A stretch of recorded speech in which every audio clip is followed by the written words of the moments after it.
서울의 밤은 언제나 축축하다. 그 숨결은 안개 먼지, 그리고 그칠 줄 모르는 가랑비였다. 비는 낡은 검은색 세단의 앞 유리를 세차게 때렸다. 와이퍼 소리가 규칙적으로 울렸다. 끼익, 끼익. 그 소리는 분노를 억누르려는 사람의 이 가는 소리처럼 들렸다. 한지수는 운전대 뒤에 앉아 있었다. 27살. 그녀의 얼굴은 차갑게 굳어 있었고 급하게 한 화장으로는 가려지지 않는 피로감이 새겨져 있었다. 그녀의 눈은 앞에 번들거리는 도로를 응시하고 있었지만 마음은 팽팽하게 당겨진 형 같았다. 그녀는 블랙택시 운전사였다. 간판도 없었다. 공개된 앱도 없었다. 오직 속삭이는 전화와와 암호화된 메시지에 의존하여 영업했다. 그녀의 손님들은 경찰을 피하려는 주정뱅이, 불륜을 저지르는 남자들, 혹은 햇빛 아래 드러나선 안 될 물건을 거래하는 자들이었다. 오늘 밤도 마찬가지였다. 뒷좌석에는 살집이 있는 중년 남자가 앉아 있었다. 소주와 싸구려 향수 냄새가 진동했다. 그는 거래처 사람을 중얼거리며 욕하고 있었고 침이 지수의 등바디에까지 튀었다. 지수는 핸들을 꽉 잡았다. 손가락 마디가 하얗게 질렸다. 야, 아가씨. 손님이 갑자기 앞으로 몸을 숙였다. 뜨겁고 역겨운 숨결이 그녀의 목덜미에 닿았다. 거북이처럼 운전하는 거야? 내가 2배를 지불한 건 구경하라고 한 게 아니야. 지수는 돌아보지 않았다. 그녀의 목소리는 담배 연기와 밤샘으로 인해 낮고 쉬어 있었다. 손님, 비가 많이 옵니다. 안전이 최우선입니다. 안전이고 나발이고. 남자가 소리치며 운전석을 세게 쳤다. 차가 살짝 흔들렸다. 내가 누군지 알아? 내가 이 도시에서 네 흔적을 지울 수도 있어. 지수는 아래 십술을 꽉 깨물었다. 피가 배어나오는 소의 맛이 났다. 차를 멈추고 싶었다. 그를 끌어내려 길가의 더러운 웅덩이에 내던지고 싶었다. 밑바닥에서 자라난 고아의 생존 본능이 그녀 안에서 울부짖었다. 하지만 그때 은혜쟁 계좌의 숫자가 머릿속에 떠올랐다. 마이너스. 엄청난 마이너스 숫자. 동생의 비잔 일수이자 월세. 모든 것이 어린 여성의 어깨를 짓누르는 거대한 바위 같았다. 그녀는 목 안에 쓰라린 분노를 삼켰다. 죄송합니다. 더 빨리 가겠습니다. 그녀는 엑셀을 밟았다. 차는 빗속을 뚫고 질주하며 어둠을 갈랐다. 남자는 비웃음을 흘리며 자신의 위력에 만족했다. 그의 투박한 손이 좌석 틈을 넘어와 지수의 어깨에 닿았다. 착하네. 말을 잘 들어야 돈을 벌지. 지수의 온몸에 소름이 돋았다. 혐오감이 등줄기를 타고 흘렀다. 그녀는 그 손길을 피하려고 어깨를 살짝 떨었지만 더 강하게 저항할 용기는 없었다. 이제 5km만 남았다. 딱 10분만 더 견디면 된다. 돈. 그녀는 돈이 필요했다. 그 10분이 10년처럼 길었다. 차가 강남의 한 고급 호텔 앞에 멈췄을 때 지수는 마치 지하 감옥에서 탈출한 것 같았다. 남자는 현금 뭉치를 조수석에 던지며 비아냥거리는 말을 잊지 않았다. 다음엔 좀 생기 있게 다녀. 얼굴이 장례식장 같군. 차 문이 쾅 닫혔다. 지수는 차 안에 묵묵히 앉아 있었다. 주변에는 빗방울이 차 지붕에 떨어지는 소리만 들렸다. 그녀는 좌석에 흩어진 돈뭉치를 바라보았다. 구겨지고 보잘것없는 지폐였지만 그녀의 인생 전체를 지배할 권능을 가지고 있었다. 그녀는 천천히 돈을 주어 하나하나 폈다. 갑자기 눈물이 터져 나왔다.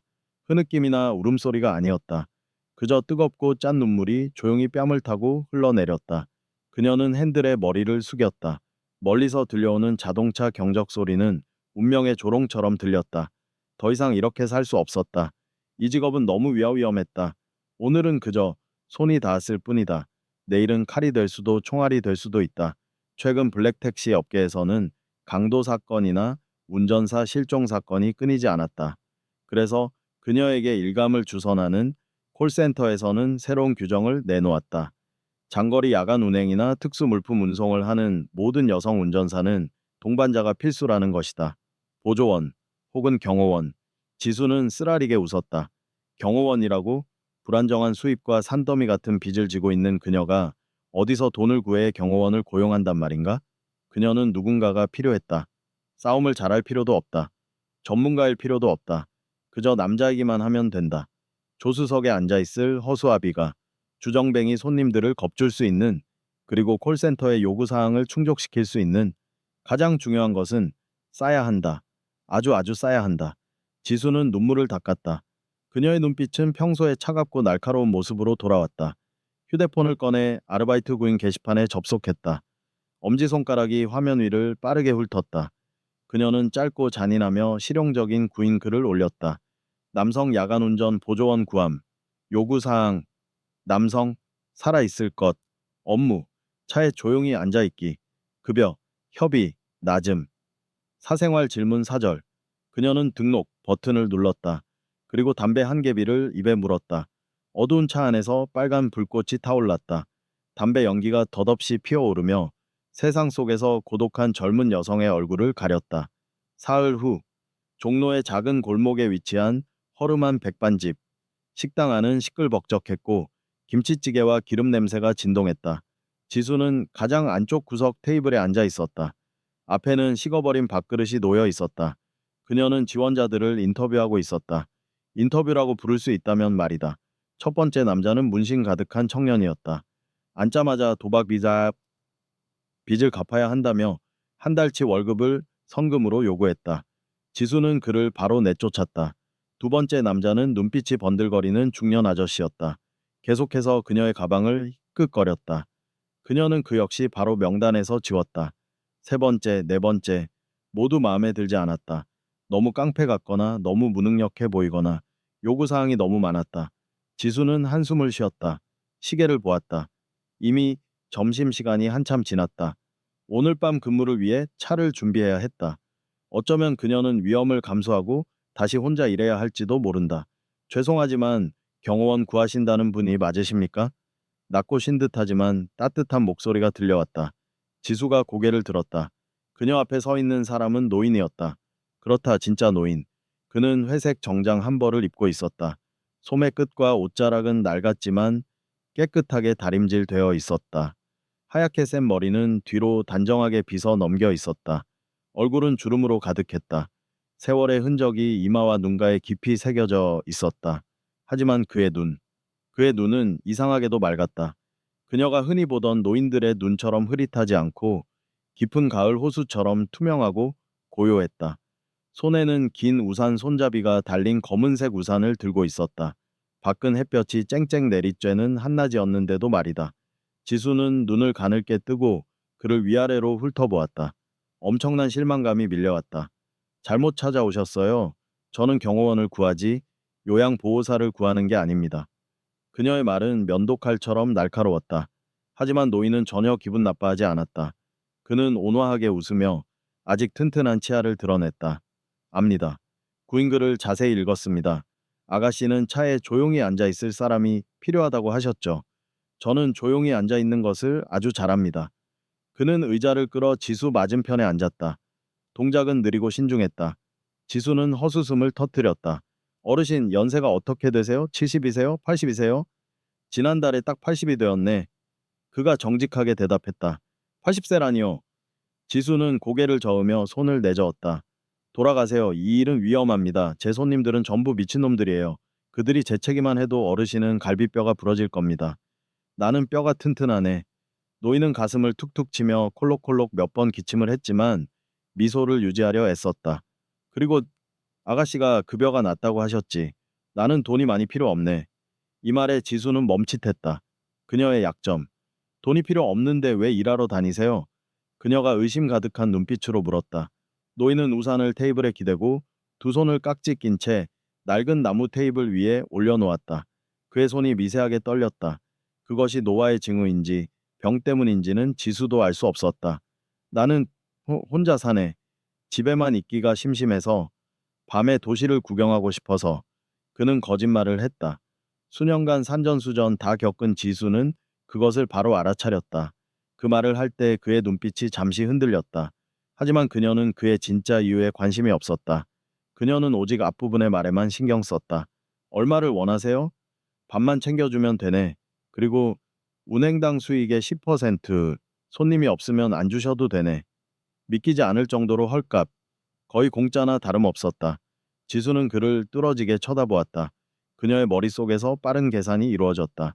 이 노인은 약해 보이지만 겉모습은 점잖고 진지해 보였다. 그의 정장은 낡았지만 깔끔하여 예의 바른 느낌을 주었다.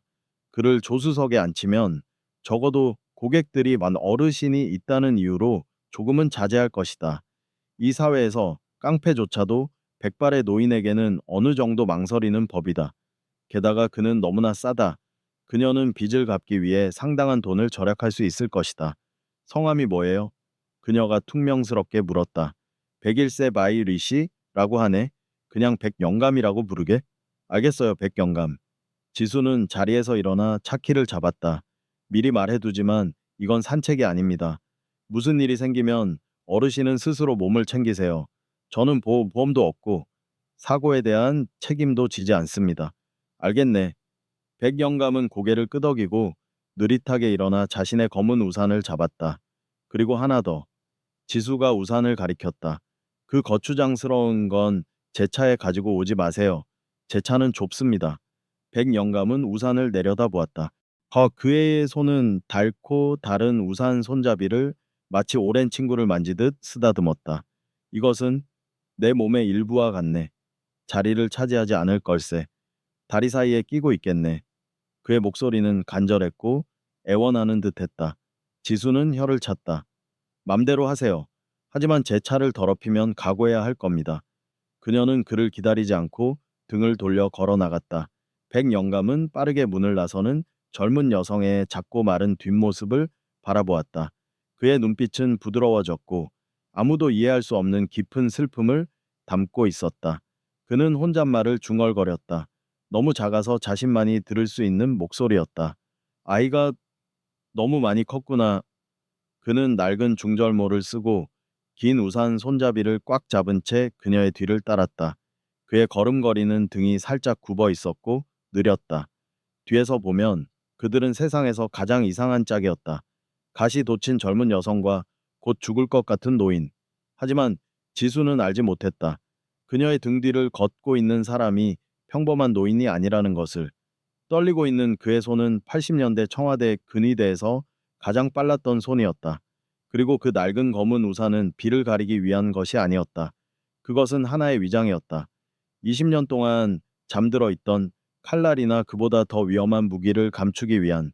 지수의 차가 시동이 걸렸다. 엔진은 끙끙거리더니 이내 굉음을 냈다. 백영감은 조수석에 앉아 안전벨트를 조심스럽게 맸다. 그는 백미러를 살짝 조절했다. 자신의 얼굴을 보기 위해서가 아니었다. 차 뒤쪽 전체와 왼쪽, 오른쪽 사각지대를 모두 볼 수 있도록 피가 섞인 직업병이었다. 지수가 그를 힐끗 보며 인상을 찌푸렸다. 뭐 하세요? 이상한데 손대지 마세요. 아, 미안하네. 내가 눈이 좀 나빠서 길을 더 잘 보려고 조절했을 뿐이네. 백영감은 웃으며 손을 내리고 무릎 위에 단정하게 올려놓았다. 갑시다. 오늘 밤은 길어질 테니. 지수는 기어를 넣었다. 차는 큰 길로 나아가 서울의 붐비는 교통 흐름 속으로 합류했다. 창밖으로 넌 불빛이 백영감의 주름진 얼굴 위를 스쳐 지나갔다. 그는 눈을 감고 숨을 깊게 들이마셨다. 이 차의 냄새, 위험의 냄새, 과거의 냄새. 그가 돌아왔다. 죽음이 그를 부르기 전에 마지막 빚을 갚기 위해. 두 낯선 사람, 그러나 보이지 않는 피의 끈으로 묶인 그들의 운명적인 여정이 공식적으로 시작되었다. Tuyệt vời. Chúng ta sẽ tiếp tục với hội 1, phần 2. Ở phần này, tôi sẽ khắc họa sự tương phản giữa vẻ ngoài vô dụng của ông Baek và những phản xạ ngầm của một cao thủ. Đồng thời, vấn đề trung tâm, Inciting Incident, sẽ xuất hiện, truyền hàng đỉnh mệnh. 일주일이 지났다. 지수와 배액이 영감의 동거. 아니, 동행은 삐걱거리는 수레바퀴 같았다. 기름칠이 전혀 안 된 녹슨 바퀴처럼 시끄럽고 위태로웠다. 어르신, 제발 좀 빨리 타세요. 뒤에 차 밀린 거 안 보여요? 지수가 운전석 창문을 내리고 소리쳤다.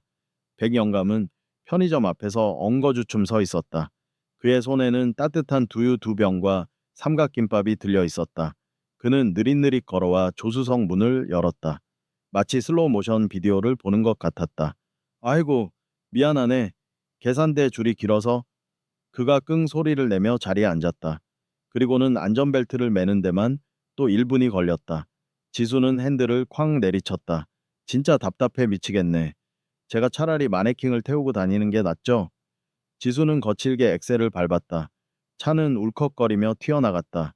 백영감은 쏟아질 뻔한 두유병을 소중하게 감싸 쥐었다.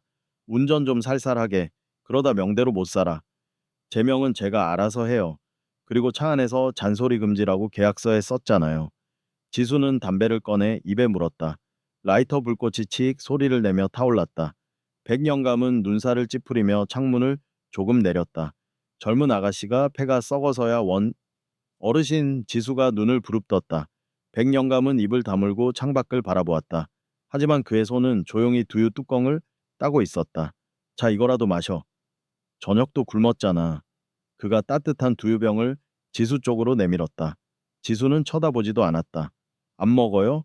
운전 중에 뭐 먹으면 체해요. 빈속에 담배 피우면 위장 다 버려. 그냥 좀 마셔. 백영감의 목소리는 고집스러웠지만 따뜻했다. 지수는 흐긋 그를 보았다. 그 쭈글쭈글한 손이 묘하게 신경 쓰였다. 그녀는 한숨을 내쉬며 담배를 끄고 두유를 받아 들었다. 따뜻했다. 그 온기가 차가워진 손가락 끝을 타고 가슴까지 전해졌다. 그날 밤 12시, 홍대 앞 클럽거리. 술에 취해 인사불성이 된 젊은 남자 손님이 뒷좌석에 탔다. 야, 아저씨, 강남역으로 가. 빨리. 남자는 반말을 찍찍 내뱉으며 앞좌석을 발로 찼다. 지수의 눈썹이 꿈틀거렸다. 손님, 시트 차지 마세요.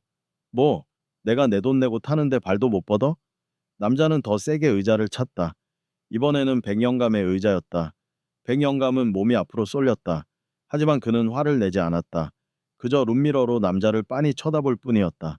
어이 할아버지, 눈 안 깔아? 재수없게 뭘 봐? 남자가 몸을 일으켜 백영감의 멱살을 잡으려 했다. 지수가 급브레이크를 밟았다. 끼익, 차가 멈춰 섰다. 지수는 안전벨트를 풀고 뒤를 돌아보았다. 그녀의 손에는 작은 호신용 스프레이가 들려 있었다. 당장 내려. 신고하기 전에. 인연이 진짜. 남자가 주먹을 치켜들었다. 지수는 눈을 질끈 감았다. 그때였다. 백영감의 손이 움직였다. 아니, 움직인 것 같지도 않았다. 그는 그저 뒤로 돌아보며 남자가 뻗은 팔의 팔꿈치 아래쪽을 살짝, 아주 살짝 건드렸다. 마치 옷에 묻은 먼지를 털어내듯이. 악! 남자가 비명을 지르며 팔을 부여잡고 쓰러졌다. 팔이 부러진 것은 아니었다.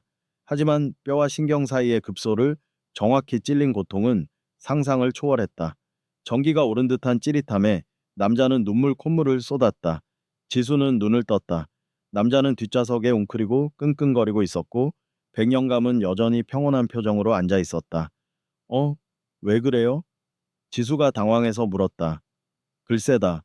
술이 너무 취해서 쥐가 났나 보구먼. 백영감은 태연하게 대답하며 다시 앞을 보았다. 그는 오른손 엄지로 자신의 검지 관절을 문질렀다. 아주 오래된 습관이었다. 지수는 의아했지만 더 묻지 않았다. 남자는 그 후로 도착할 때까지 한마디도 하지 못했다. 새벽 3시. 지수의 전화기가 울렸다. 발신자 표시가 없는 번호. 김 실장이었다. 어둠의 세계에서 일감을 물어다주는 브로커. 지수는 긴장하며 전화를 받았다. 여보세요. 한지수 씨? 큰 건이 하나 있어. 김 실장의 목소리는 낮고 빨랐다. 평소보다 10배야. 아니 원하면 현찰로 선불 지급 가능해. 10배. 지수의 심장이 쿵쾅거렸다. 그 돈이면 사채 이자를 갚고도 남는다. 동생이 도박판에서 진 빚의 원금 일부도 갚을 수 있다. 뭘 옮기면 되죠? 물건이야. 아주 귀한 거. 사람이 아니라 물건이라 더 쉬울 거야. 지금 좌표 보낼게. 전화가 끊어졌다. 지수는 핸들을 꽉 잡았다. 손에 땀이 났다. 가지 않는 게 좋겠어. 옆에서 조용히 있던 백영감이 입을 열었다. 그의 목소리는 평소와 달랐다. 낮게 깔린 저음, 장난기가 싹 사라진 서늘한 경고였다. 지수가 놀라서 쳐다보았다. 백영감은 창밖, 어둠을 응시하고 있었다. 뭐라고요? 돈을 많이 주는 데는 이유가 있는 법이야. 피냄새가 나. 피냄새요? 어르신이 개코예요? 지수는 억지로 웃으려 했다. 하지만 등골이 오싹했다. 지금 우리 처지에 찬밥 더운 밥 가릴 때가 아니에요. 저희 돈 필요해요. 지수 양. 백영감이 고개를 돌려 지수를 정면으로 바라보았다. 그 눈빛. 처음 만났을 때 보았던 그 맑고 깊은 눈빛이 지금은 날카로운 칼날처럼 빛나고 있었다. 돌아가자. 오늘은 일진이 안 좋아. 지수는 잠시 망설였다. 하지만 띵동 하고 도착한 메시지 소리가 그녀를 현실로 잡아당겼다. 입금 완료 5,100원 선금. 통장에 찍힌 숫자를 보는 순간 두려움은 탐욕으로 바뀌었다. 죄송해요 어르신. 무서우면 여기서 내리세요. 지수는 기어레버를 변경했다. 저는 갑니다. 백영감은 한숨을 내쉬었다. 그는 내리지 않았다. 대신 다리 사이에 끼워둔 검은 우산을 꽉 움켜쥐었다. 그럼 꽉 밟아 늦지 않게. 차는 인천의 폐항만 쪽으로 방향을 틀었다. 도착한 곳은 버려진 컨테이너 야적장이었다. 가로등 하나 없는 칠흑 같은 어둠 속 고급 세단 두 대가 헤드라이트를 끄고 서 있었다. 검은 양복을 입은 사내들이 차 주위를 둘러싸고 있었다. 그들의 허리춤이 불룩했다. 지수는 마른 침을 삼켰다. 생각보다 분위기가 살벌했다. 여기서 기다리세요. 지수가 문을 열려 하자 백영감이 그녀의 팔목을 잡았다. 그의 악력은 놀라울 정도로 셌다. 엔진 끄지 마. 그리고 차문 잠그고 있어. 네? 내가 내려서 물건만 받아올게. 넌 운전대에서 손 떼지 마. 백영감은 지수의 대답을 듣지도 않고 차 문을 열었다. 찬바람이 훅 들어왔다. 바닷바람에 섞인 비린내. 그리고 정말로 희미한 비린내가 났다. 백영감은 우산을 지팡이처럼 짚으며 차에서 내렸다. 그의 등이 굽어 보였지만 걸음걸이는 흔들림이 없었다. 검은 양복의 사내들이 그를 보며 비웃음을 흘렸다. 뭐야? 웬 송장이 걸어오네? 우두머리인 듯한 남자가 은색 0007 가방을 들고 차 보닛에 걸터 앉아 있었다. 그의 얼굴에는 흉터가 가로질러 있었다. 깡패 조직 독사파의 행동대장 독사였다. 물건 받으러 왔수다. 백영감이 쉰 목소리로 말했다. 계집애는 어디 가고 늙은이가 왔어? 독사가 킬킬거리며 가방을 던지듯 바닥에 놓았다. 가져가. 근데 영감, 그거 꽤 무거울 텐데. 허리 조심해. 사내들이 와하하 웃음을 터뜨렸다. 백영감은 천천히 허리를 숙여 가방을 집어들었다. 묵직했다. 단순한 서류나 돈이 아니었다. 이 무게감. 금괴? 아니면 무기? 그때였다. 백영감의 귀에 미세한 소리가 잡혔다. 철컥. 총의 안전장치가 풀리는 소리. 아주 작았지만 전직 경호실장의 귀를 속일 수는 없었다. 함정이다. 그들은 물건을 보내는 척하면서 배달부를 제거하려 하고 있다. 이 가방은 미끼다. 백영감은 고개를 들지 않았다는 채 눈동자만 굴려 주변을 살폈다. 5명. 아니, 컨테이너 위에 저격수 하나 더. 총 6명. 지수의 차까지 거리는 10m. 자신의 몸 상태는 온갖 최악. 하지만 지켜야 한다. 20년 전에는 지키지 못했지만 이번에는 지켜야 한다. 영감, 뭘 그렇게 뜸을 들여? 빨리 꺼져. 독사가 품 안으로 손을 넣었다. 백영감이 고개를 들었다. 그의 얼굴에서 늙고 병든 노인의 모습이 사라졌다. 그곳에는 굶주린 늑대 한 마리가 서 있었다. 아가씨, 엎드려. 백영감이 소리치며 검은 우산을 펼쳤다. 동시에 어둠 속에서 불꽃이 튀었다. 탕! 총소리가 밤하늘을 찢었다. 탕! 총소리는 고막을 찢을 듯 날카로웠다. 지수는 본능적으로 비명을 지르며 핸들에 머리를 쳐박았다. 차 앞 유리가 산산조각 날 것이라 생각했다. 하지만 아무 일도 일어나지 않았다. 대신 팅! 하는 둔탁한 금속성 소리가 들렸을 뿐이다. 그녀는 떨리는 눈을 들어 차창 밖을 보았다. 믿을 수 없는 광경이 펼쳐지고 있었다. 백영감이 펼쳐든 검은 우산. 그것은 평범한 우산이 아니었다. 특수 방탄 섬유로 짜인 검은 천막이 팽팽하게 펼쳐져 날아온 총알을 튕겨낸 것이었다. 이 늙은이가 독사가 당황하며 다시 총구를 겨누려 했다. 하지만 늦었다. 백영감의 몸이 우산 뒤에서 튀어나갔다. 80세 노인의 움직임이라고는 믿기지 않는 속도였다. 그는 우산을 접으며 독사의 손목을 강하게 내리쳤다. 퍽! 뼈가 부러지는 소리가 끔찍하게 울렸다. 악! 독사가 총을 떨어뜨리며 바닥에 나뒹굴었다. 주변에 있던 조직원 4명이 일제히 달려들었다. 손에는 쇠파이프와 회칼이 들려 있었다. 지수는 숨을 쉴 수가 없었다. 안 돼, 죽을 거야. 하지만 백영감은 물러서지 않았다. 그는 우산의 손잡이 끝부분에 있는 버튼을 눌렀다. 그러자 우산 끝에서 뭉툭하지만 단단한 티타늄 팁이 튀어나왔다. 첫 번째 놈이 쇠파이프를 휘둘렀다. 백영감은 최소한의 움직임으로 피했다. 그저 고개를 살짝 기울였을 뿐인데 파이프는 그의 귀 옆을 스치고 허공을 갈랐다. 그 틈을 타 백영감의 우산 끝이 놈의 명치를 찔렀다. 억! 하는 소리와 함께 거구의 사내가 새우처럼 꺾여 쓰러졌다. 두 번째 놈이 칼을 들고 덤벼들었다. 백영감은 우산을 펼쳐 놈의 시야를 가렸다. 당황한 놈이 멈칫한 순간 백영감의 발이 놈의 무릎 관절을 정확히 밟았다. 우두둑. 역관절로 꺾인 다리에 놈은 비명조차 지르지 못하고 기절했다. 춤. 그것은 싸움이라기보다 처절하고 슬픈 춤 같았다. 백영감의 얼굴은 무표정했다. 숨소리 하나 흐트러지지 않았다. 그는 불필요한 동작을 하나도 하지 않았다. 상대를 죽이지는 않되 다시는 일어날 수 없도록 전투불능 상태로 만드는 기술. 그것은 청와대 경호실의 전설적인 제압술이었다. 마지막 남은 놈이 공포에 질려 뒷걸음질 쳤다. 백영감은 우산으로 바닥을 쿵 하고 찍었다. 그 소리에 놀란 놈은 제 발에 걸려 넘어지더니 도망치기 시작했다. 상황은 1분도 차이되지 않아 종료되었다. 백영감은 그제야 거친 숨을 몰아쉬었다. 후, 후. 그의 어깨가 심하게 들썩였다. 얼굴은 창백했고 이마에는 식은땀이 비오듯 흘렀다. 그는 떨리는 손으로 우산을 접어 지팡이처럼 짚었다. 몸을 지탱하기 힘든 듯했다. 하지만 쉴 틈이 없었다. 컨테이너 위에서 저격수가 다시 조준하고 있었다. 지수양, 차문 열어. 백영감의 고함 소리에 지수는 정신이 번쩍 들었다. 그녀는 떨리는 손으로 잠금 장치를 풀었다. 백영감이 조수석 문을 벌컥 열고 뛰어들었다. 은색 가방을 뒷좌석에 던져 넣으며 그가 소리쳤다. 밟아. 뒤도 돌아보지 말고. 지수는 기어를 후진으로 넣었다. 엑셀을 끝까지 밟았다. 윙. 엔진이 비명을 질렀다. 타이어가 타는 냄새와 함께 차가 뒤로 급발진했다. 동시에 탕! 총알이 조수석 사이드미러를 박살냈다. 유리 파편이 차 안으로 튀었다. 아! 지수는 비명을 지르며 핸들을 꺾었다. 차는 제자리에서 180도 회전하며 흙먼지를 일으켰다. 이것은 기술이 아니었다. 살기 위한 발버둥이었다. 직진해! 항만 출구로.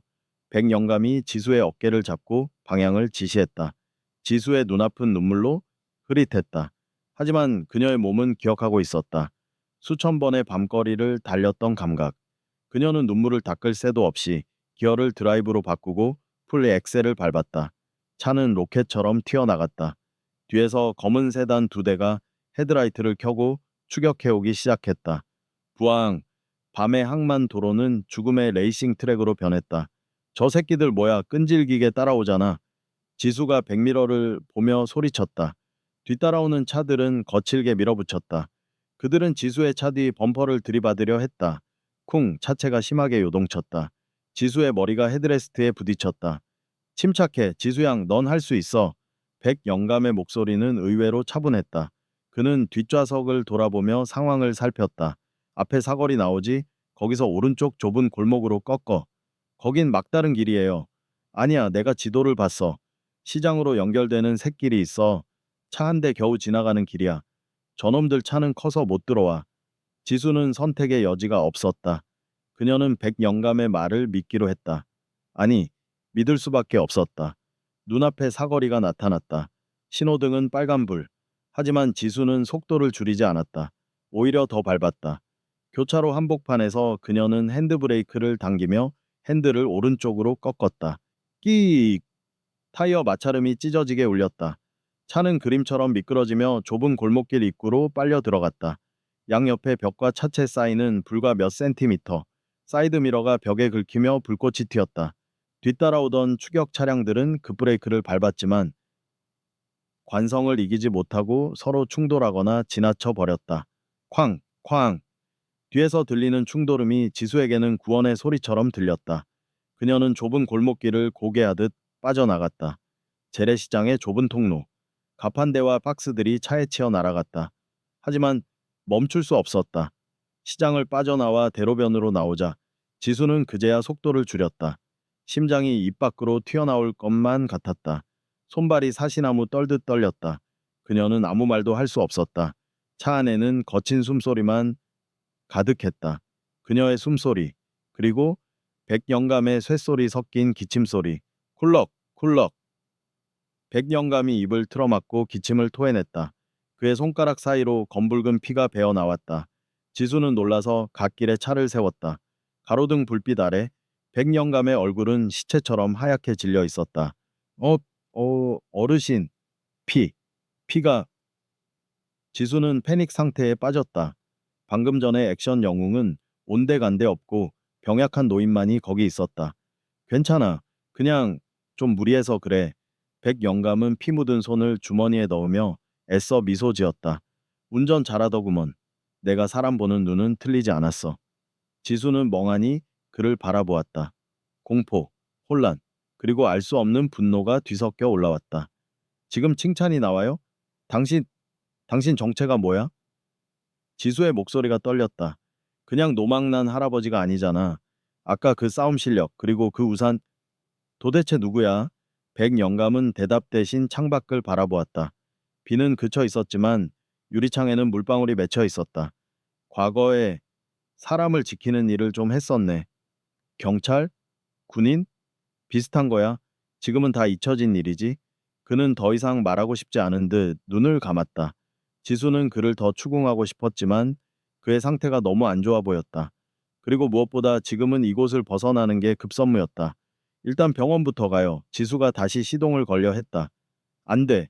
백영감이 단호하게 말했다. 병원은 안 돼. 놈들이 병원 기록을 뒤질 거야. 우린 지금 유령이 되어야 해. 그럼 어떡해요? 이대로 죽게 놔두라고요? 안 죽어. 이 정도로는 안 죽어. 그냥 안전한 곳으로 가서 좀 쉬면 돼. 안전한 곳. 지수는 머리를 굴렸다. 집은 위험하다. 위험하다. 그놈들은 이미 차 번호를 봤을 것이고 곧 집 주소도 알아낼 것이다. 모텔? CCTV가 너무 많다. 갈 곳이 없었다. 서울 하늘 아래 몸 하나 누일 안전한 곳이 없었다. 그때 문득 떠오른 곳이 있었다. 그녀의 아버지가 예전에 일했던 낡은 정비소. 지금은 폐업하고 비어 있지만 그녀가 몰래 숨겨둔 비상 열쇠가 있는 곳. 알았어요. 꽉 잡아요. 지수는 차를 돌렸다. 도시는 잠들지 않았지만 그들은 도시의 그림자 속으로 숨어들어야 했다. 30분 후 서울 외곽의 한적한 폐차장 구석, 셔터가 내려진 낡은 정비소 안으로 지수의 차가 미끄러져 들어갔다. 먼지 냄새와 기름 냄새가 코를 찔렀다. 지수는 셔터를 내리고 불을 켰다. 희미한 형광등 불빛 아래 드러난 차의 몰골은 처참했다. 뒷범퍼는 찌그러졌고 사이드미러는 날아갔으며 차체 곳곳에 총탄 자국과 긁힌 자국이 선명했다. 지수는 차에서 내려 주저앉았다. 다리에 힘이 풀렸다. 하, 하. 그녀는 바닥에 앉아 얼굴을 감싸 쥐었다. 현실감이 몰려왔다. 조폭, 총격전, 추격. 영화에서나 보던 일이 자신에게 일어났다. 이제 그녀의 인생은 완전히 꼬여버렸다. 다시 예전으로 돌아갈 수가 없다. 뒷좌석 문이 열리고 백영감이 힘겹게 내렸다. 그는 뒷좌석에 있던 은색 가방을 가지고 나왔다. 이게 문제의 원흉이구먼. 백영감은 작업대 위에 가방을 올려놓았다. 지수는 비틀거리며 일어났다. 그녀도 궁금했다. 도대체 무엇 때문에 목숨을 걸어야 했는지.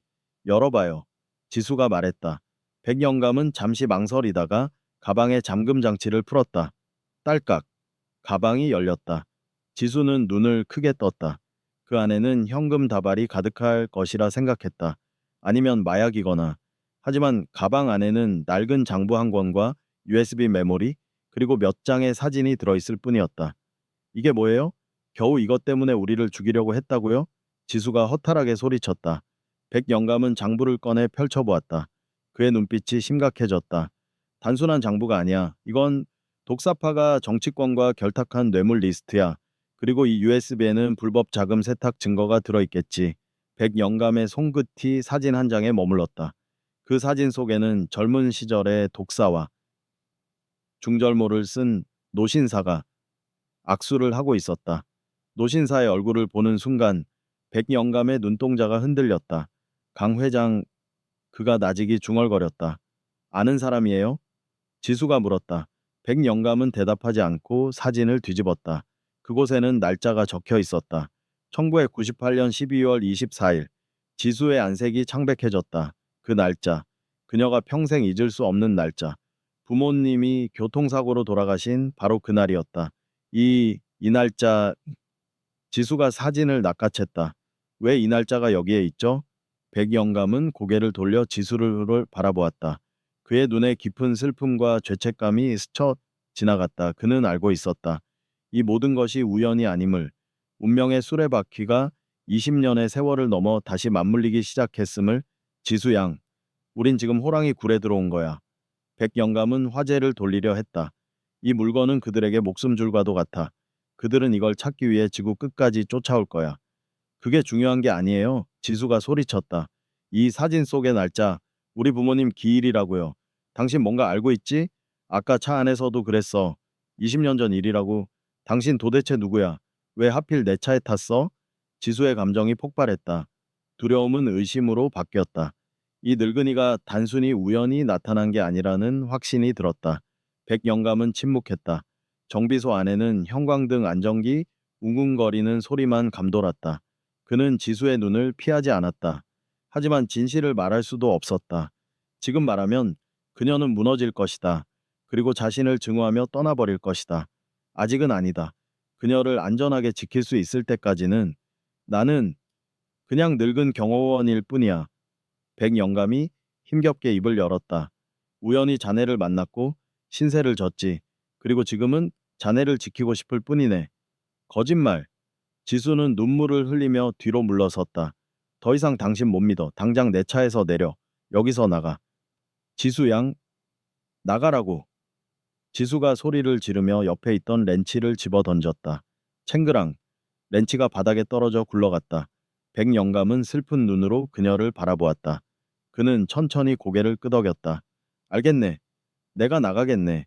하지만 이 가방은 내가 가져가마. 이걸 가지고 있으면 자네가 위험해져. 백영감은 가방을 챙겨 들었다. 그리고 지수에게 다가가 주머니에서 무언가를 꺼내 내밀었다. 꼬깃꼬깃한 5만 원권 몇 장과 작은 약봉지였다. 비상금이야.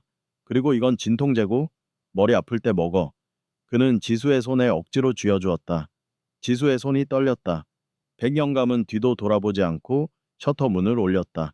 끼익 하는 소리와 함께 밤공기가 밀려 들어왔다. 문 잘 잠그고 있게. 날이 밝으면 사람들이 많은 곳으로 가. 그 말을 남기고 백영감은 어둠 속으로 사라졌다. 지수는 멍하니 열린 문을 바라보았다. 손에 쥐어진 돈과 약봉지에서 그의 천이 느껴졌다. 왜 잡지 않았을까?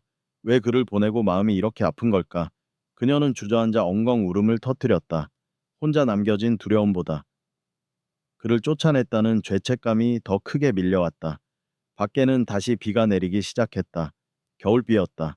차가운 빗줄기가 백영감의 구분 등 위로 떨어졌다. 그는 우산도 쓰지 않은 채 비틀거리는 걸음으로 걸어갔다. 가방은 무거웠고 몸은 불덩이처럼 뜨거웠다. 하지만 그의 눈빛만은 형형하게 빛나고 있었다. 강 회장, 그건 자네였군. 내 주인을 죽이고 저 아이의 부모를 죽인 게 복수의 불씨가 꺼져가던 그의 심장 속에서 다시 타오르기 시작했다. 이것은 단순한 경호가 아니었다. 이것은 전쟁이었다. 자신의 마지막 생명을 건 최후의 전쟁. 비는 멈출 기미가 보이지 않았다. 낡은 정비소 안은 무덤처럼 고요했다. 지수는 차가운 시멘트 바닥에 앉아 있었다. 손에 쥐어진 5만 원권 지폐들이 눅눅했다. 그녀는 돈을 멍하니 바라보았다. 이 돈이면 며칠은 버틸 수 있다. 찜질방에 가서 몸을 녹이고 배불리 먹을 수도 있다. 그런데 발이 떨어지지 않았다. 백영감이 남기고 간 약봉지. 하얀 약포지 겉면에 비뚤배뚤한 글씨로 식후 30분이라고 적혀 있었다. 그 글씨체가 묘하게 익숙했다. 마치 어린 시절 받아쓰기 공책에 아빠가 써주던 글씨처럼 투박하고 정겨웠다. 바보 같은 늙은이. 지수는 코를 훌쩍이며 일어났다. 그때였다. 정비소 밖에서 들려오는 소리. 스르륵. 타이어가 젖은 아스팔트를 굴러가는 소리였다. 한 대가 아니었다. 최소한 서너 대. 지수의 신경이 곤두섰다. 심장이 다시 미친 듯이 뛰기 시작했다. 설마. 그녀는 조심스럽게 셔터 틈새로 밖을 내다보았다. 검은 세단들이 정비소 입구를 가로막고 있었다. 헤드라이트 불빛이 비에 젖은 허공을 갈랐다. 독사였다. 한쪽 팔에 깁스를 한 독사가 차에서 내리고 있었다. 그의 눈은 살기로 번들거렸다. 분명 이 근처 신호가 잡혔어. 쥐새끼들 멀리 못 갔을 거야. 독사가 부하들에게 소리쳤다. 뒤져 셔터 뜯어내. 지수는 입을 틀어막았다. 어떻게 알았지? 차. 그제야 생각이 났다. 요즘 나오는 고급 렌터카나 블랙 택시 차량에는 도난 방지용 GPS가 기본으로 장착되어 있었다. 김 실장이 제공한 이체도 분명 추적 장치가 달려 있을 것이다. 백영감이 가져간 건 가방뿐이었다. 정작 미끼가 된 건 자신과 이 차였다. 망했다. 지수는 뒤로 물러섰다. 도망칠 곳이 없었다. 정비소 뒷문은 자물쇠로 굳게 잠겨 있었고 열쇠는 없었다. 쾅, 쾅, 쾅. 부하들이 쇠파이프로 셔터를 두들기기 시작했다. 양철 셔터가 찌그러지며 기괴한 비명을 질렀다. 지수는 차 안으로 뛰어들어갔다. 시동을 걸었다. 하지만 나갈 길이 없었다. 앞은 막혔고 뒤는 벽이었다. 그녀는 핸들을 잡고 덜덜 떨었다. 공포가 목을 조여왔다. 바로 그 순간이었다. 정비소 밖 어둠 속에서 누군가가 걸어 나왔다. 비틀거리는 걸음걸이. 한 손에는 은색 가방을, 다른 한 손에는 검은 우산을 든 노인. 백영감이었다. 그는 가지 않았었다. 아니, 멀리 가지 못하고 근처에서 지켜보고 있었던 것이다. 이놈들아. 백영감이 갈라진 목소리로 고함을 쳤다. 독사와 부하들이 일제히 고개를 돌렸다. 찾는 물건이 여기 있는데 엄한 곳에서 힘을 빼는구나. 백영감이 가방을 들어 보였다. 저 영감탱이가, 독사가 이를 갈며 소리쳤다. 잡아. 가방 뺏고 죽여버려. 부하들이 셔터 두들기는 것을 멈추고 백영감을 향해 달려들었다. 10여 명의 건장한 사내들. 백영감은 도망치지 않았다. 그는 우산을 펴고 방어 자세를 취했다. 하지만 지수는 볼 수 있었다. 그의 다리가 심하게 떨리고 있다는 것을. 아까 항만에서의 그 압도적인 모습은 없었다. 병마와 피로가 그의 몸을 잠식하고 있었다. 안 돼. 지수가 신음했다. 첫 번째 놈이 날아차기를 했다. 백영감은 우산으로 막아냈지만 충격으로 뒤로 밀려났다. 두 번째 놈이 휘두른 야구 방망이가 백영감의 어깨를 강타했다. 퍽! 둔탁한 소리. 백영감이 비틀거리며 무릎을 꿇었다. 그는 고통을 참으려는 듯 입술을 깨물었지만 붉은 피가 턱을 타고 흘러내렸다. 늙은이가 명줄이 기네. 독사가 다가와 쓰러진 백영감의 배를 걷어찼다. 백영감이 쿨러럭거리며 바닥에 쓰러졌다. 은색 가방이 진흙탕에 뒹굴었다. 독사는 가방을 챙기는 대신 품에서 잭나이프를 꺼냈다. 보내주자, 고통 없이. 칼날이 가로등 불빛을 받아 섬뜩하게 빛났다. 독사가 백영감을 향해 칼을 치켜들었다. 셔터 틈으로 그 모습을 지켜보던 지수의 눈이 커졌다. 시간이 멈춘 것 같았다. 20년 전, 불타는 차 안에 갇혀있던 어린 지수. 그때 그녀는 아무것도 할 수 없었다. 울부짖는 것 말고는. 하지만 지금은 다르다. 그녀의 손에는 핸들이 쥐어져 있다. 그녀의 발밑에는 300마력의 엔진이 있다. 죽게 놔둘 수 없어. 이유는 중요하지 않았다. 그가 누구인지, 과거에 무슨 짓을 했는지는 나중에 물어도 된다. 지금 눈앞에서 사람이 죽어가고 있다. 자신을 위해 돌아온 사람이. 지수의 눈빛이 변했다. 그녀는 기어를 뒤에 놓았다. 그리고 셔터를 향해 풀바이 엑셀을 밟았다. 부아항! 엔진이 포효했다. 차가 총알처럼 튀어나갔다. 쾅! 찌그러져 있던 셔터가 종이장처럼 뜯겨 나갔다. 엄청난 굉음과 함께 지수의 차가 정비소 밖으로 튀어나왔다. 뭐야? 독사와 부하들이 혼비백산하여 몸을 피했다. 지수는 핸들을 꺾어 차체를 드리프트 시켰다. 끼익! 차가 미끄러지며 백영감과 독사 사이를 가로막았다. 물보라가 독사의 얼굴에 튀었다. 조수석 문이 백영감 바로 앞에서 열렸다. 타요, 빨리!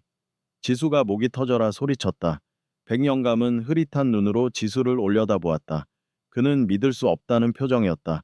도망친 줄 알았던 아이가, 자신을 버리라고 했던 아이가 악귀 같은 차를 몰고 돌아왔다. 어서 타라고요. 이 멍청한 할아버지야. 지수의 고함에 백영감은 정신을 차렸다. 그는 마지막 남은 힘을 짜내어 가방을 차 안으로 던져넣고 몸을 날려 조수석에 탔다. 잡아. 타이어 쏴. 독사가 소리쳤다.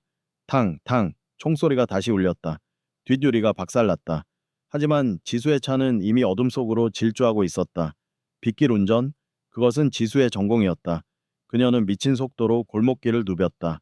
추격해오던 차들은 빗길에 미끄러져 가로수를 들이받거나 서로 엉켜버렸다. 한참을 달린 후에야 지수는 속도를 줄였다. 서울을 벗어나 국도로 접어든 길이었다. 주변은 온통 논밭뿐, 가로등도 드문드문했다. 차 안은 침묵이 감돌았다. 빗소리와 깨진 뒷유리로 들어오는 바람 소리뿐이었다. 지수는 룸미러로 백영감을 살폈다. 그는 고개를 뒤로 젖힌 채 눈을 감고 있었다. 입가와 옷섭이 온통 피투성이었다. 죽었어요? 지수가 퉁명스럽게 물었다. 하지만 목소리는 떨리고 있었다. 아직 안 죽었네. 백영감이 힘겹게 대답했다.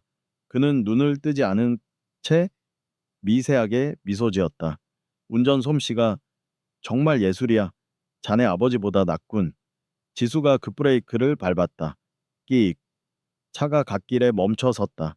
지수는 핸들에서 손을 떼고 백영감을 노려보았다. 또 그 소리. 그녀의 눈에 눈물이 고였다. 아까 그 사진, 그리고 지금 그 말. 당신 우리 아빠 알지? 그냥 아는 사이가 아니지? 백영감은 천천히 눈을 떴다. 그의 눈은 충혈되어 있었고 깊은 슬픔이 고여 있었다. 지수 양, 말해. 사실대로 말해. 당신 누구야? 왜 20년 전 그날 우리 아빠 차 사고 현장에 있었어? 지수의 목소리가 높아졌다. 당신이 죽였어?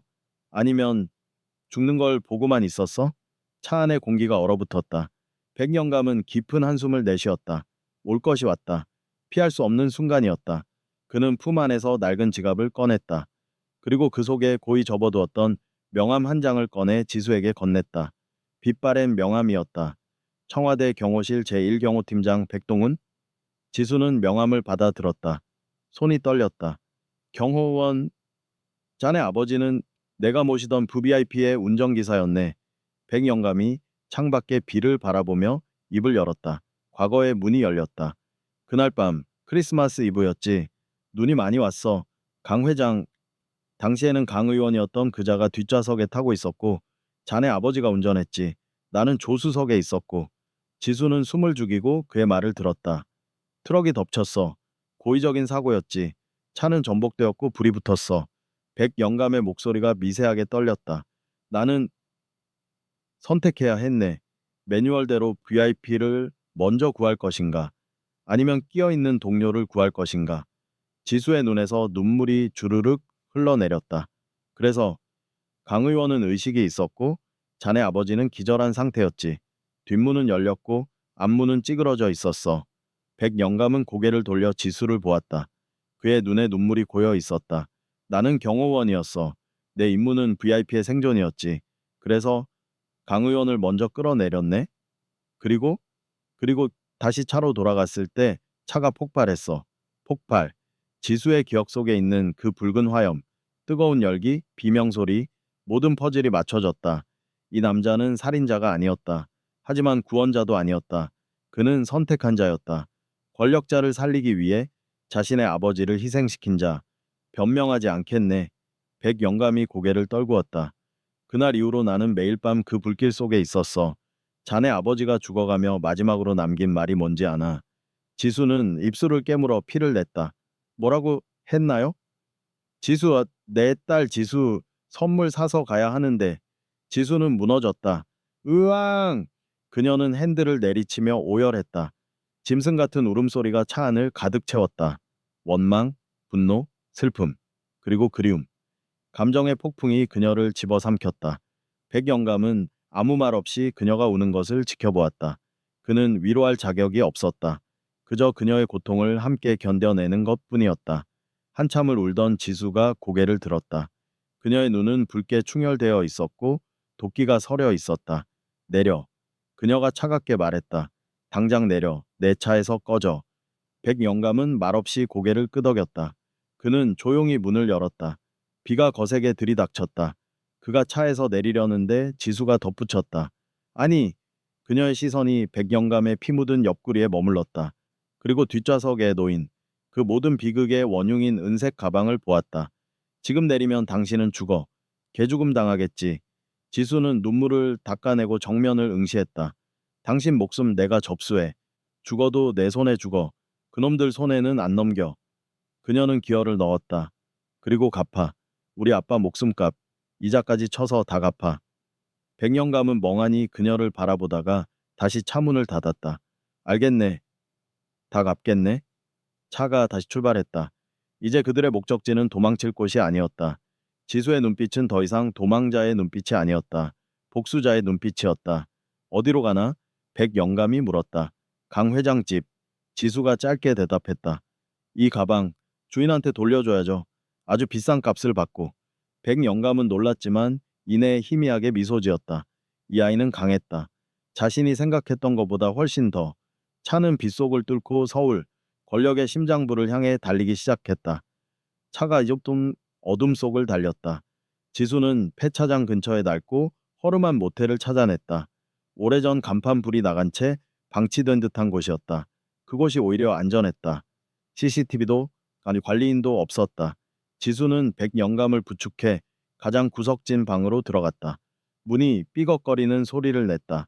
방 안은 곰팡이 냄새와 먼지로 가득했다. 여기서 잠시 쉬어요. 지수는 백영감을 침대에 눕혔다. 낡고 축축한 침대였다. 백영감의 얼굴은 땀과 빗물, 피로 얼룩져 있었다. 그는 가쁜 숨을 몰아쉬었다. 지수는 그의 상처를 확인했다. 칼에 베인 자국은 아니었다. 독사에게 걷어차인 옆구리 부분이 심하게 멍들어 있었다. 늑골에 금이 갔을 수도 있었다. 병원에 가야 해요. 지수가 말했다. 안 돼. 절대로. 백영감은 눈을 감은 채 고개를 저었다. 약, 내가 아까 준 약이 진통제일세. 지수는 그의 주머니에서 약봉지를 꺼냈다. 물도 없이 약을 입에 털어 넣었다. 그는 고통에 신음했지만 이를 악물고 참아냈다. 이젠 제가 운전할 수 없네. 내가 움직이면 놈들이 GPS를 심어놨을지도 몰라. 백영감은 지수의 손을 잡았다. 지수 양, 이걸 봐. 그는 은색 가방을 열었다. 장부와 USB. 놈들이 목숨을 걸고 찾는 이유. 이 안에 강 회장의 모든 범죄가 들어있어. 정치 자금, 살인 교사, 모든 증거가. 지수는 차가운 눈으로 증거들을 내려다보았다. 그래서요? 이걸 경찰에 갖다 바치면 돼요? 안 돼. 강 회장은 대통령을 움직이는 사람이야. 이 장부가 새어나가면 모든 언론이 강 회장 손에 놀아날 거야. 놈들은 먼저 자네를 반역자로 만들고 나를 미친 늙은이로 만들 거야. 지수는 입술을 깨물었다. 그녀는 사회의 냉혹함을 누구보다 잘 알고 있었다. 그럼 어떻게 해야 하죠? 이 증거를 놈들에게 넘기고 돈을 받고 끝내요. 아니, 백영감의 눈빛이 흔들렸다. 자네, 자네 아버지의 목숨은 돈으로 살 수 없어. 그리고 내 죄를 돈으로 갚을 수도 없고. 그럼요? 직접 만나야 해. 강 회장을 이 장부와 USB를 미끼로 던져야 해. 우리는 강 회장의 가장 깊은 곳, 그의 성, 챙으로 들어가야 해. 지수는 잠시 침묵했다. 미쳤어요. 그건 자살 행위예요. 그곳은 경비가 삼엄할 거예요. 삼엄하지? 하지만 자네와 나 둘이서라면 가능해. 나는 그곳의 모든 출입구, 경비, 교대 시간, 비밀 통로를 알고 있어. 백영감이 지친 목소리로 말했다. 20년 전 내가 그곳을 만들었으니까. 지수는 충격에 말을 잇지 못했다. 이 남자는 단순한 경호원이 아니었다. 그는 강 회장의 왕국을 만든 건축가였다. 백영감이 희미하게 웃었다. 강 회장은 늙은 나를 무시할 거야. 그래서 이걸 이용해야 해. 내가 미끼가 되어 놈을 한 곳으로 유인할 거야. 그럼 당신은요? 나는 더 이상 도망갈 곳이 없네. 그는 천천히 숨을 내쉬었다. 그의 눈은 이미 세상의 끝을 보고 있는 듯했다. 지수는 증거들을 챙겨 넣었다. 좋아요, 계획을 짜요. 하지만 당신이 죽는 건 안 돼. 내가 보기에 당신은 아직 죄를 갚지 못했어. 그녀의 목소리는 여전히 차가웠다. 증오심이 그녀를 강하게 만들었다. 밤새도록 지수는 그의 옆을 지켰다. 백영감은 땀을 흘리며 괴로워했다. 열이 너무 높아 몸이 불덩이 같았다. 지수는 찬 물수건으로 그의 이마를 계속 닦아주었다. 그녀의 손길은 거칠었지만 정성이 담겨 있었다. 새벽 3시경 백영감이 헛소리를 하기 시작했다. 지수야, 우산 가져왔니? 아빠가 비 맞으면 안 되는데? 그는 지수의 아버지를 자신의 딸처럼 불렀다. 지수는 몸을 웅크리고 그의 곁에 앉았다. 아빠 선물, 크리스마스 선물, 그거 잃어버렸어. 백영감은 고통스러운 듯 뒤척였다. 미안하다 지수야, 내가 먼저 내렸어야 했는데, 내가 그 차에 탔어야 했는데. 그는 20년 전의 죄책감 속에서 허우적거렸다. 지수는 침묵했다. 그녀는 그의 헛소리 속에서 진심을 읽었다. 그가 아버지를 단순한 동료 이상으로 여겼음을. 그의 선택은 잔인했지만 그 후의 고통은 그보다 더 잔인했을 것이다. 지수는 그의 낡은 코트 주머니를 뒤졌다. 그녀의 손에 잡힌 건 얇은 쪽지였다. 간이 처방전. 백영감이 몰래 다니던 작은 병원의 이름이 적혀 있었다. 105 췌장암 4기. 지수의 심장이 쿵 하고 내려앉았다. 암암암. 그녀는 약봉지의 글씨체가 왜 그렇게 떨렸는지 그제야 깨달았다. 그의 느린 걸음걸이, 늘 땀을 흘리는 창백한 얼굴. 이 모든 것이 단지 늙어서가 아니었다. 그는 이미 죽어가고 있었다. 자신을 지키기 위해 마지막 남은 생명을 불태우고 있었던 것이다. 지수는 쪽지를 구겨 쥐었다. 분노가 사라지고 대신 연민이 밀려왔다. 그리고 공포. 이 남자가 죽으면 그녀는 이 모든 끔찍한 일 속에서 다시 혼자가 된다. 그녀는 모텔방 구석에 놓여 있던 검은 우산을 집어들었다. 우산의 손잡이 부분, 백영감이 늘 만지작거리던 곳. 그녀는 만져보았다. 손잡이 끝에 티타늄 팁이 있는 쪽. 거기에는 미세한 이음새가 있었다. 지수가 힘을 주어 비틀자 손잡이 전체가 분리되었다. 우산의 날카로운 중심축이 밖으로 나왔다. 그것은 우산이 아니었다. 전장용 단검이나 다름없는 날카롭게 가공된 강철봉이었다. 무게중심이 완벽했고 그립감도 뛰어났다. 이것이 그의 무기였다. 이것을 들고 80세의 노인이 깡패 조직을 상대한 것이다. 지수는 손으로 단검봉을 쓸어내렸다. 그녀는 숨을 깊이 들이마셨다. 죄를 갚으세요. 당신은 혼자 죽을 자격 없어요. 그녀는 자신도 모르게 나직이 중얼거렸다. 이 순간 그녀의 증오는 아버지의 복수라는 목표 아래 백영감을 지켜야 한다는 집착으로 바뀌었다. 복수는 그녀의 의무였다. 그리고 백영감은 그 의무를 완수할 수 있는 유일한 도구였다.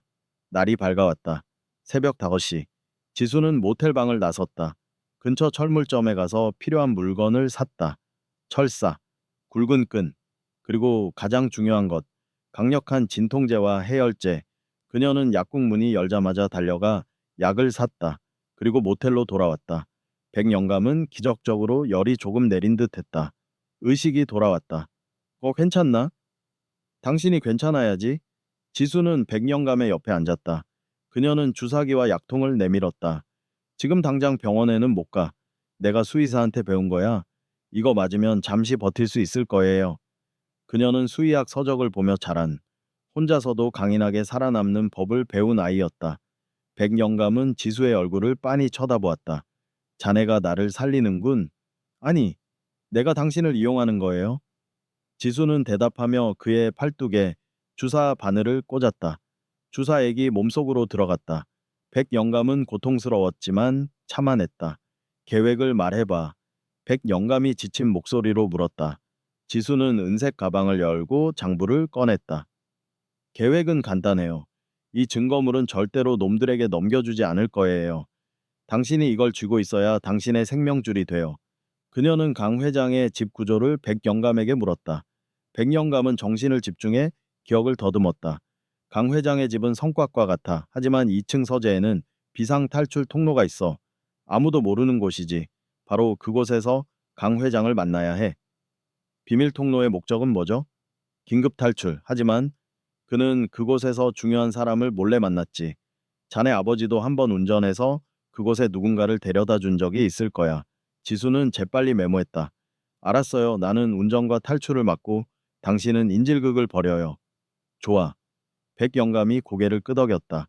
주사가 효과를 발휘하기 시작했다. 그의 얼굴에 미약하게나마 혈색이 돌았다. 오전 10시. 그들은 모텔을 나섰다. 지수는 차에 남은 총알 자국들을 급하게 가리고 번호판을 진흙으로 덮었다. 마지막으로 지수는 검은 우산의 단검봉을 우산 천 안에 잘 숨겨서 백영감에게 돌려주었다. 이거 가지고 가요. 당신의 명분이잖아요. 백영감은 우산을 받아들었다. 그는 지수의 눈을 보며 묵묵히 고개를 끄덕였다. 그의 눈빛은 예전처럼 흔들림이 없었다. 결의에 찬 전사의 눈빛이었다. 두 사람은 채 올랐다. 차가 모텔을 빠져나와 강남의 부촌을 향해 달리기 시작했다. 가는 길 내내 백영감은 자신의 지난 날을 되돌아보았다. 정치인의 경호원, 국가를 지킨다는 명목 아래 정작 가장 중요한 인간적인 도리는 버렸던 삶. 그 죄의 짐이 지금 이 80세 노인의 몸을 짓누르고 있었다. 하지만 지수, 그 아이의 눈빛 속에서 그는 구원을 보았다. 그녀의 복수심이야말로 그에게 주어진 마지막 소명이었다. 자네, 나중에 복수가 끝나면 뭘 하고 싶나? 백영감이 갑자기 물었다. 지수는 핸들을 꽉 잡았다. 모르겠어요. 그냥 조용히 살고 싶어요. 죄책감 없이. 죄책감은 살아있는 사람의 몫이지. 잘 살게. 그게 자네 아버지와 내가 바라는 거야. 지수는 대답하지 않았다. 차가 마침내 강 회장의 대저택 앞에 도착했다. 높은 벽과 삼엄한 경비. 이곳은 감옥이자 성이었다. 준비됐어요? 지수가 물었다. 준비되었네. 백영감이 조용히 대답했다. 그는 옷매무새를 가다듬고 검은 우산을 짚었다. 그의 뒷모습은 굽어 있었지만 결코 무너지지 않았다. 지수는 차문을 열고 내렸다. 그녀의 손에는 강 회장에게 보낼 USB가 들려 있었다. 그녀는 성문 앞에 선 경비원들을 향해 걸어갔다. 강 회장님께 이 메시지를 전하세요. 20년 전 그날 밤에 선물이 도착했다고. 지수의 목소리는 떨리지 않았다. 그녀의 연기가 시작되었다. 강 회장의 저택 입구는 예상대로 철통 같았다. 대리석 벽과 단조로운 철문. 지수는 경비원에게 USB를 건넸다. 이걸 열어보세요. 강 회장님께 보여드리면 바로 저를 만나 주실 겁니다. 경비원들은 냉소적이었다. 하지만 USB에 담긴 파일 목록을 확인한 경비팀장은 곧 안색이 변했다. 1998년 재단 자금, 비자금 흐름도, 백이라는 이니셜. 5분 후 지수는 경비원들끼 안내를 받아 저택 깊숙한 곳 2층에 호화로운 서재로 들어섰다. 서재 안은 고요했다. 벽 전체가 책장으로 뒤덮여 있었고 앤티크 가구와 그림들이 가득했다. 부와 권력의 냄새가 났다. 서재 중앙에는 강 회장이 앉아 있었다. 70대 후반의 노인, 여전히 정정하고 냉철하며 위압적이었다. 그는 지수를 위아래로 훑어보았다. 한지수 양이라고 했나? 아버지 이름이 한오오이지? 강 회장은 지수의 아버지를 너무나 쉽게, 아무렇지 않게 호명했다. 지수의 심장이 얼어붙었다. 맞습니다. 회장님께 20년 전에 선물을 돌려드리러 왔습니다. 지수는 은색 가방을 회장 앞 테이블에 내려놓았다. 강 회장은 미소를 지었지만 눈빛은 차가웠다. 이런 낡은 가방에 내가 원하는 게 있을 리 없지. 자네가 원하는 게 뭔지나 말해보게. 돈인가? 아니면 아버지의 명예 회복? 둘 다 아니에요? 지수는 단호하게 말했다. 저는 진실을 원합니다. 20년 전 그날 밤 저희 아버지가 왜 돌아가셨는지. 강 회장은 피식 웃었다. 교통사고였지? 자네 아버지의 운전 미숙, 술에 취해 난폭하게 몰았고 트럭을 피하지 못했어. 거짓말, 지수가 소리쳤다. 트럭이 고의적으로 들이받았고 당신은 아버지를 버리고 도망쳤어. 경호원 백동훈이 당신을 살렸지. 그리고 당신의 죄를 숨겼어. 강 회장의 얼굴에서 미소가 사라졌다. 건방진 계집애 같으니 백동훈 영감에게 다 들었군. 그는 서재 벽난로 위에 리모컨을 집어들었다. 자네가 가진 그 가방 안에 장부와 USB, 이제 나에게 돌려주고 조용히 떠나면 자네의 빚과 동생의 빚까지 깨끗하게 정리해주지. 그리고 백동훈 영감의 입을 막은 대가도 넉넉하게 쳐주겠네. 백동훈은 당신에게서 돈을 받지 않았어요. 받았지. 강 회장이 나직이 말했다. 그는 세상에서 가장 비싼 걸 받았어. 바로 침묵과 죄책감. 그리고 그의 목숨을 담보로 나를 위해 영원히 봉사해야 하는 명분을 받았지. 그는 지수의 눈을 똑바로 쳐다보며 잔인하게 웃었다. 백 영감은 말이야. 자네 아버지뿐만 아니라 자네 아버지의 가족들에게 무슨 일이 생겨도 절대 입을 열지 않겠다고 맹세했어. 그걸 내가 지켜봤지. 그의 신념을 내가 샀거든. 지수의 손이 떨렸다. 증오심이 그녀의 영혼을 태웠다. 그때 서재의 커다란 책장이 미세하게 움직였다. 책장이 천천히 옆으로 밀려났다. 그 뒤에서 한 사람이 걸어 나왔다. 백영감이었다. 그는 주사를 맞은 덕분인지 얼굴에 다시 결연한 의지가 돌아와 있었다. 검은 우산을 지팡이처럼 짚은 채 강 회장 이제 그만하시죠. 백영감의 목소리가 서재에 울려 퍼졌다. 백동훈. 강 회장은 놀랐지만 곧 냉소를 되찾았다. 이 늙은이가 어떻게 여기를?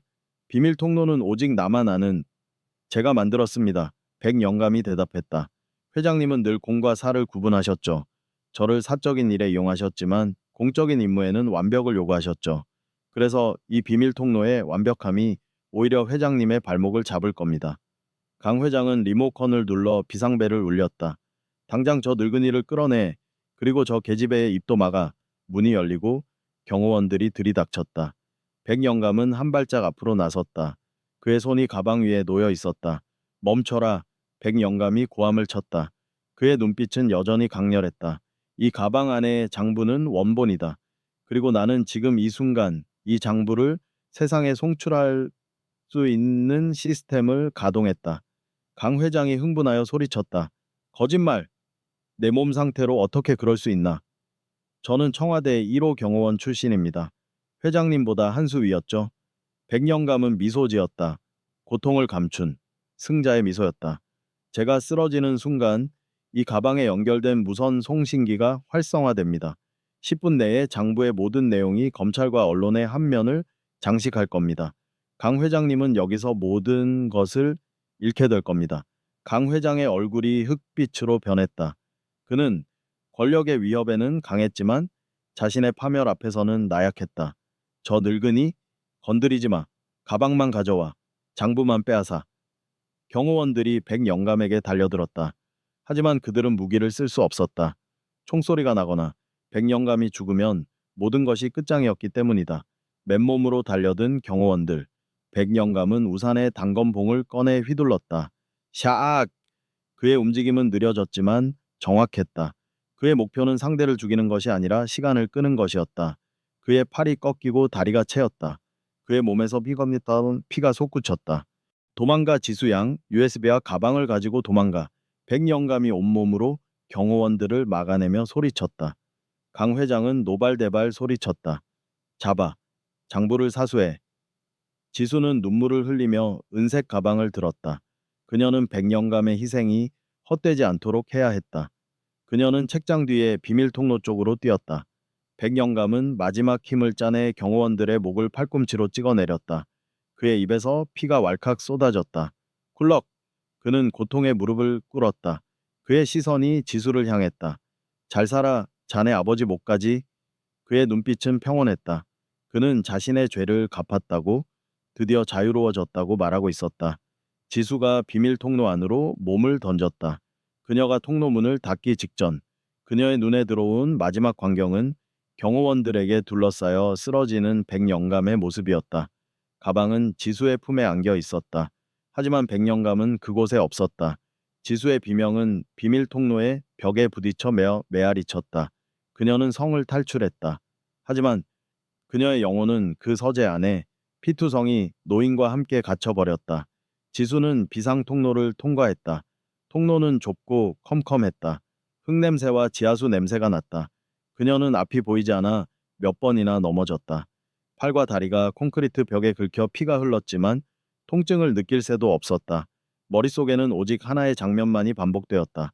경호원들에게 둘러싸여 피를 토하며 쓰러지던 백영감의 모습, 그의 마지막 눈빛. 잘 살아. 그녀는 눈물을 닦을 시간도 없이 어둠 속을 질주했다. 통로의 끝은 예상대로 저택 정원 구석에 낡은 배수구였다. 지수는 은색 가방을 품에 안은 채 뚜껑을 밀고 기어 나왔다. 밖은 새벽의 차가운 공기로 가득했다. 그녀는 인적이 드문 한적한 골목길로 뛰어갔다. 주변에는 이미 비상 사이렌 소리가 울려 퍼지고 있었다. 강 회장의 저택이 발칵 뒤집힌 것이다.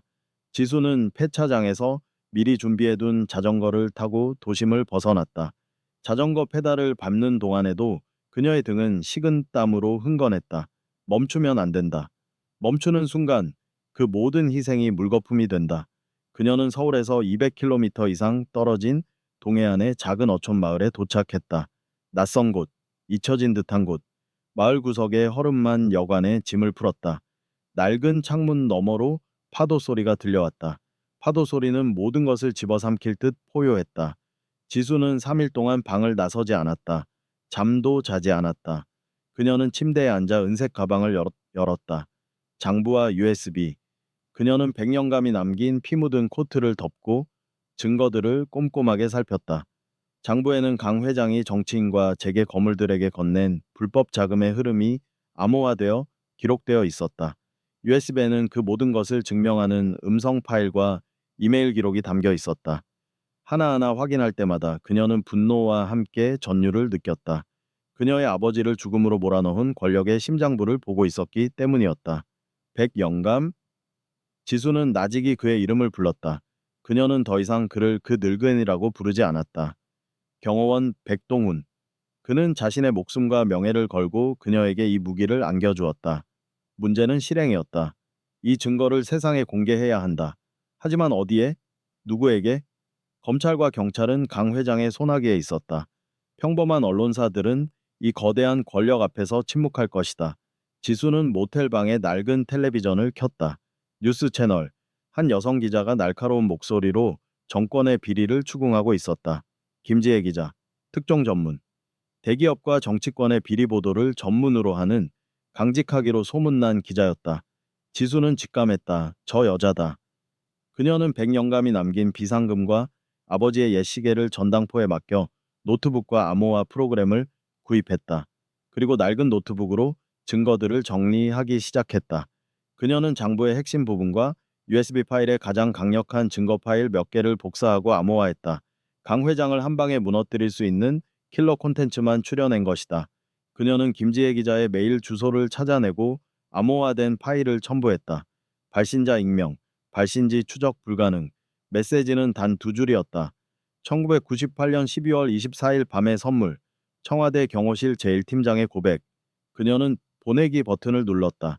다음 날 아침, 대한민국이 들썩였다.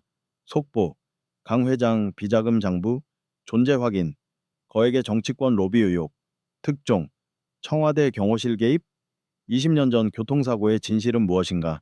뉴스 채널은 온통 강 회장 관련 보도로 가득 찼다. 주식시장이 요동치고 정계가 패닉에 빠졌다.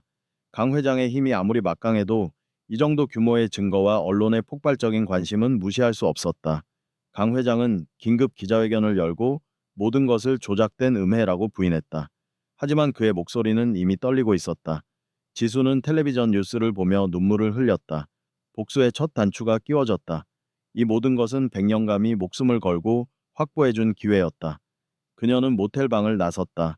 서울로 돌아가야 했다. 남은 장부 원본과 USB를 안전한 곳에 보관하고 강 회장과의 마지막 싸움을 준비해야 했다. 그녀는 짐을 꾸렸다. 낡은 코트, 검은 우산, 코트를 개켜 넣으려던 지수는 문득 이상한 점을 발견했다. 코트 안감의 주머니. 백영감은 늘 그 안주머니에 손을 넣곤 했다. 지수는 주머니 속을 만져보았다. 두툼하고 단단했다. 그녀는 칼로 안감을 조심스럽게 뜯어냈다. 그 안에는 봉투 하나가 꿰매져 있었다.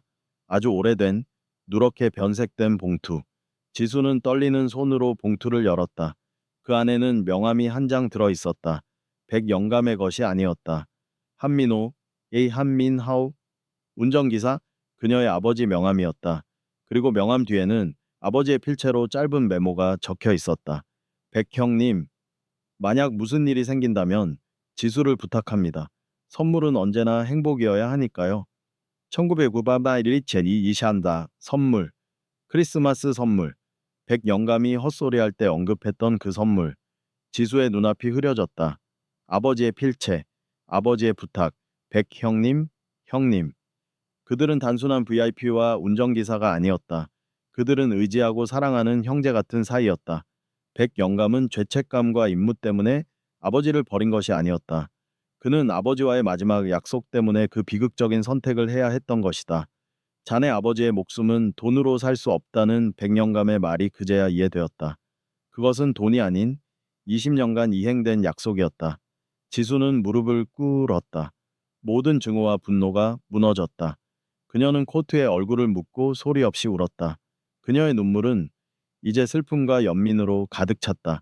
백영감은 20년 동안 아버지의 마지막 유언을 지키기 위해 죄인으로 살아왔던 것이다. 이것이 그의 숙명이었다. 투엣 보이. Đây là hồi thăm, phân hy, giai đoạn cuối cùng của cuộc chiến công lý và bắt đầu hành trình báo đáp ân tình. 지수는 더 이상 도망자가 아니었다. 그녀는 복수자가 아닌 이행자였다. 아버지의 소망과 백영감의 마지막 약속을 지키기 위해 자네, 그녀는 어촌마을을 떠나 서울로 향했다. 은색 가방은 그녀의 손에 쥐어진 방패이자 검이었다. 서울에 도착하자마자 지수는 첫 번째 보도에 용감하게 임했던 김지혜 기자에게 연락했다. 암호화된 메일 주소로 접선 장소를 통보했다. 만남은 시청 앞 광장, 가장 많은 인파가 몰리는 곳에서 이루어졌다. 지혜 기자는 약속 장소에 홀로 나타났다. 경계심이 가득한 눈빛이었다. 지수는 그녀에게 다가갔다. 평범한 옷차림. 하지만 눈빛은 평범하지 않았다. 지혜 기자는 그녀를 한눈에 알아보았다. 혹시 제보자이십니까? 지수는 말없이 은색 가방을 열었다. 그리고 장부 원본과 USB를 기자에게 건넸다. 이게 전부입니다. 20년 전 강 회장과 관련된 모든 죄가 여기 있어요. 지혜 기자는 침을 삼키며 증거들을 쳐다보았다. 그리고 지수가 건넨 아버지의 명함이 들어있는 낡은 봉투를 보았다. 봉투 안에 메모. 백 형님, 만약 무슨 일이 생긴다면 지수를 부탁합니다. 선물은 언제나 행복이어야 하니까요. 이건 지사 바나다 야미리에 과원 뭐 자아지 도크 있나? 지혜 기자의 눈이 떨렸다. 지수는 고개를 숙였다. 제가 원하는 건 돈이나 명예가 아닙니다. 20년 전 그날 명분 때문에 희생되었던 모든 것들의 공정입니다. 백동훈 씨는 어디 계십니까? 지혜 기자가 물었다. 지수는 파도 소리처럼 슬픈 목소리로 대답했다. 그분은 그분의 임무를 완수했습니다. 이틀 후, 대한민국이 뒤집혔다. 김지혜 기자가 공개한 추가 증거는 폭발적이었다. 장부 원본과 함께 공개된 강 회장의 음성 녹취 파일. 백 영감이 마지막 순간 송신기를 이용해 전송한 파일이었다. 그 안에는 강 회장이 20년 전 사고를 지시하고 백 영감을 협박하여 운전기사 한민호 씨를 희생시킨 과정이 명확하게 담겨 있었다. 특보 강 회장 20년 전 살인교사 혐의, 정계 인사 대거 연루, 긴급 체포, 강 회장 로비 및 배임 혐의로 긴급 체포. 지수는 작은 여관방 텔레비전을 통해 이 모든 장면을 지켜보았다. 강 회장이 수갑을 찬 채 검찰청으로 들어서는 모습. 지수는 아무 감정 없이 화면을 응시했다. 승리였지만 기쁘지 않았다. 아버지의 복수, 백영감의 소명, 모든 것이 끝났지만 그들은 돌아오지 않았다.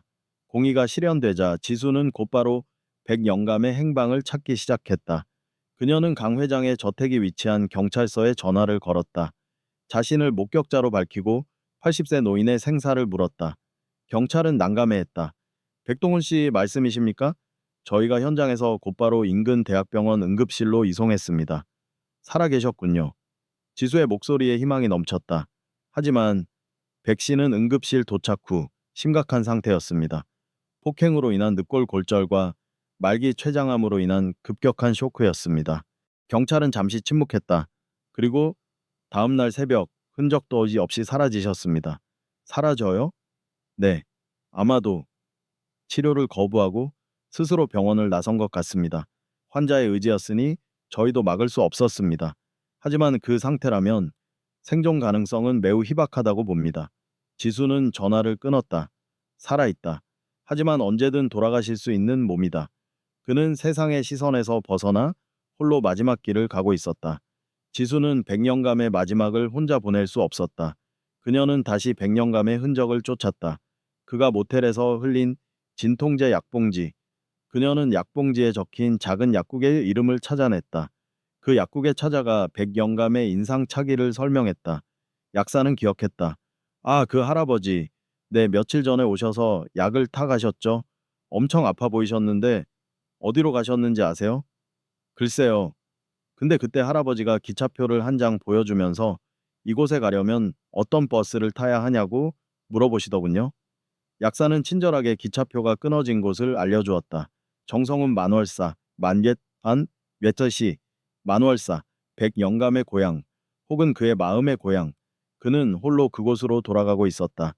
지수는 지체할 시간이 없었다. 그녀는 정선행 기차표를 끊었다. 그녀의 손에는 은색 가방 대신 백영감의 낡은 검은 코트와 우산이 들려 있었다. 이것이 그의 유품이 되지 않도록 지수는 기차에 올랐다. 창밖으로 서울의 번잡한 도시 풍경이 멀어졌다. 그녀의 눈에는 더 이상 증오나 분노가 없었다. 오직 간절한 염원만이 가득했다. 백영감, 당신의 약속을 지켜드려야 합니다. 행복을 드려야 합니다. 정서는 서울과 완전히 다른 세상이었다. 도시의 소음과 욕망이 닿지 않는 깊은 상홀이었다. 겨울 햇살이 하얗게 쌓인 산자락 위로 부서지고 있었다. 지수는 기차에서 내려 다시 낡은 시내버스를 탔다. 버스 종점은 만월사 아래쪽이었다. 그녀는 가쁜 숨을 몰아쉬며 산길을 걸어 올라갔다. 등에는 은색 가방 대신 백영감의 검은 코트가 걸쳐져 있었다. 10분 후 지수는 마침내 만월사에 도착했다. 작고 소박한 남자였다. 절 마당에는 눈이 소복이 쌓여 있었고 인적은 없었다. 백영감. 지수는 나직이 불렀다. 절 뒤편 햇볕이 가장 잘 드는 바위 벤치에 한 사람이 앉아 있었다. 백영감이었다. 그는 검은색 개량 한복 차림이었다. 몸은 깡마르고 창백했지만 그의 얼굴은 놀랍도록 평온했다. 마치 아주 깊은 잠에 빠지기 직전의 모습 같았다. 그는 지수를 발견하고 천천히 미소를 지었다. 놀라움은 없었다. 오히려 기다리고 있었다는 듯한 표정이었다. 올 줄 알았네. 그의 목소리는 너무나 가늘어 바람에 흩날릴 듯했다. 지수는 털썩 그의 옆에 주저앉았다. 그녀는 울지 않았다. 눈물은 이미 서울에서 다 흘리고 왔다. 왜 혼자 오셨어요? 이런 몸을 누가 보면 짐이 되네. 나는 혼자가 편해.